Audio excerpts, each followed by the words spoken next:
आज मैं आपके लिए गुजरात की एक सच्ची और डरावनी कहानी लेकर आया हूं। गुजरात का छोटा सा कस्बा पाटन, जो कभी सोलंकी राजाओं के वैभव का गवाह रहा है, आज भी अपनी संकरी गलियों, पुरानी हवेलियों और रहस्यमयी कहानियों के लिए मशहूर है।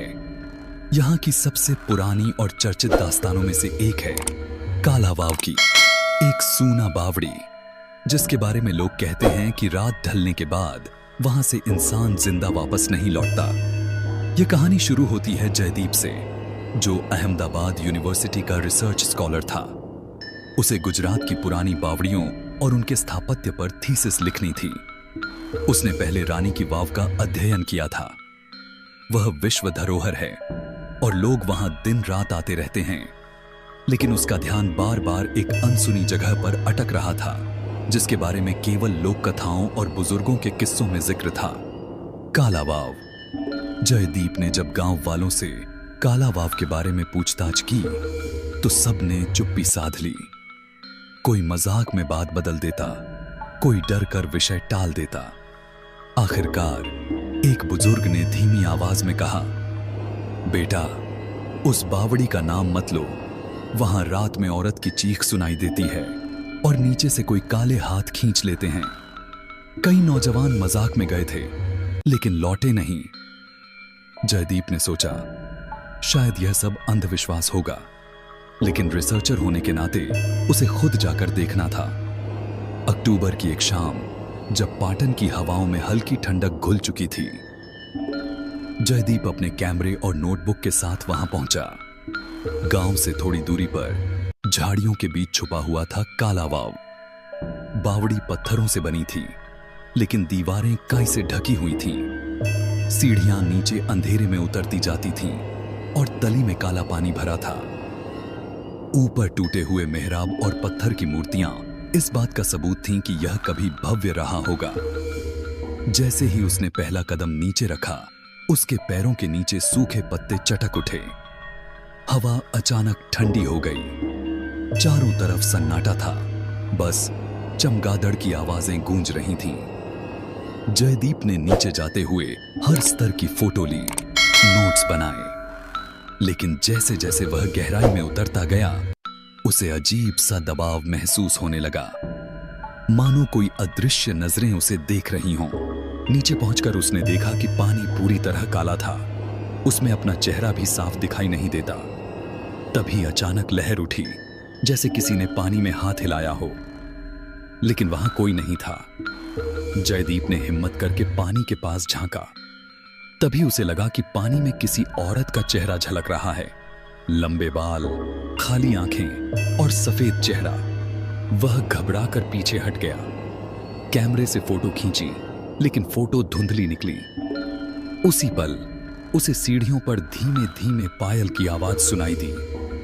कोई औरत धीरे धीरे नीचे उतर रही थी। डर के बावजूद जयदीप अगली सुबह फिर गांव आया और बुजुर्ग से सच उगलवाया। बुजुर्ग ने बताया, सैकड़ों साल पहले जब यह बावड़ी बनी थी, तब पाटन का राजा यहां अपनी उपपत्नी को छुपा कर रखता था। लेकिन रानी को जब सच पता चला, उसने उस औरत को इसी बावड़ी में जिंदा दफनवा दिया। कहते हैं, उसकी आत्मा आज भी न्याय मांगती है। रात को वही चीखती है, वही पायल की आवाज सुनाई देती है। जयदीप को यह कहानी बेहद रोचक लगी। उसने तय किया कि वह एक रात बावड़ी में रुककर पूरी हकीकत दर्ज करेगा। उस रात जयदीप ने टॉर्च, कैमरा और वॉइस रिकॉर्डर लेकर बावड़ी में डेरा डाल दिया। घड़ी ने 12 बजाए, आसमान में बादल छा गए और अचानक ठंडी हवाएं चलने लगीं। बावड़ी के अंदर अजीब सा घुप अंधेरा था। रिकॉर्डर में पहले तो केवल हवा और चमगादड़ की आवाजें आईं। फिर अचानक रिकॉर्डर में एक महिला की धीमी सिसकियां दर्ज होने लगीं, लेकिन वहां कोई नहीं था। जयदीप की रीढ़ की हड्डी में सनसनी दौड़ गई। उसने टॉर्च घुमाई। सीढ़ियों पर सचमुच किसी औरत की परछाई उतर रही थी। वह सफेद साड़ी में थी, उसके पैरों में पायल थी और चेहरा परछाई में ढका हुआ। जयदीप ने साहस जुटाकर कैमरे का फ्लैश चलाया।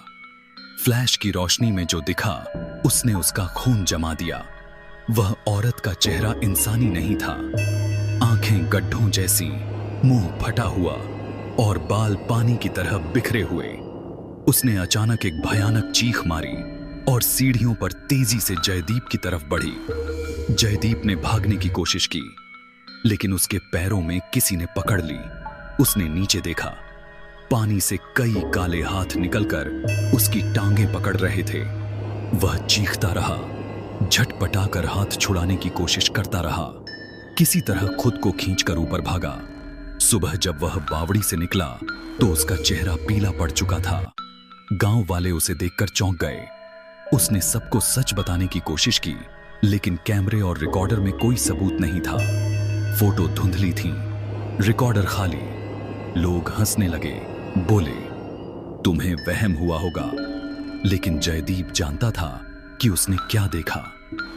कुछ दिनों बाद जयदीप फिर से बावड़ी की तरफ गया, इस बार सबूत जुटाने के लिए।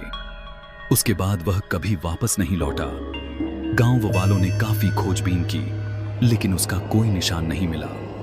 बस उसका कैमरा बावड़ी के किनारे टूटा हुआ पड़ा था और कैमरे की आखिरी फोटो में वही औरत का चेहरा साफ दिखाई देता था। आज भी गांव वाले कहते हैं कि रात को बावड़ी से कभी कभी किसी नौजवान की चीख सुनाई देती है, शायद जयदीप की।